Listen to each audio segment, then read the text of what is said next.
Praise the lord. Krupanidhi అయిన యేసయ్యకు స్తోత్రములు, మీకు శుభములు. 2020 నవంబర్ 2వ తేదీ సోమవారం. యేసయ్య జీవపు మాట. యెహోషువ గ్రంథము 1వ అధ్యాయము 6వ వాక్యం. నిన్ను విడువను, నిన్ను ఎడబాయను. క్రీస్తునందు ఆత్మీయులారా, మన యేసయ్య మనలను విడిచిపెట్టేవాడు కాడు, ఎడబాసేవాడు కానే కాడు. ఆయన వాగ్దానం ఇచ్చి నెరవేర్చగల సమర్థుడు.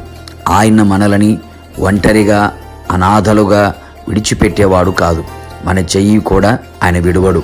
మనతో చెప్పినది నెరవేర్చేంత వరకు మనలను విడువని దేవుడు అంతము వరకు, తుది శ్వాస విడిచేంత వరకు, ప్రభు రాక వచ్చేంత వరకు మనతో కూడా ఉండి ఎడబాయక ఉండగలిగిన సమర్థుడు. లోకములో కట్టుకున్నవారైనా, కడుపున పుట్టినవారైనా, తోడబుట్టినవారైనా, ప్రాణ స్నేహితులైనా ఏదో ఒక సందర్భంలో మనల్ని విడిచిపెట్టేవారే, ఎడబాసేవారే. ఒక విషయంలో మనము జాగ్రత్త పడదము, ఆయన మనలను విడవకుండునట్లు మరింత జాగ్రత్త పడేదము.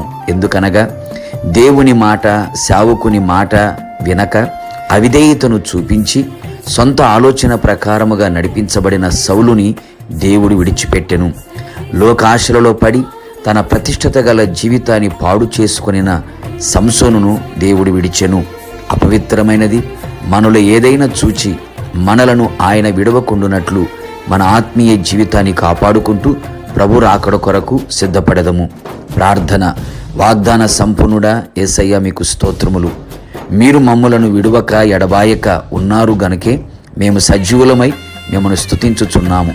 అంతము వరకు మీరు మమ్మను విడువక ఉండునట్లు మాకు తగిన కృపని ఇచ్చి మీతో మీ రాజ్యములో నిలిచే ధన్యత దయచేయమని యేసు నామములో అడుగుచున్నాను తండ్రి. ఆమేన్. మిమ్మును మీ కుటుంబ సభ్యులందరినీ ఆయన విడువక ఎడబాయక ఉండునుగాక. God bless you.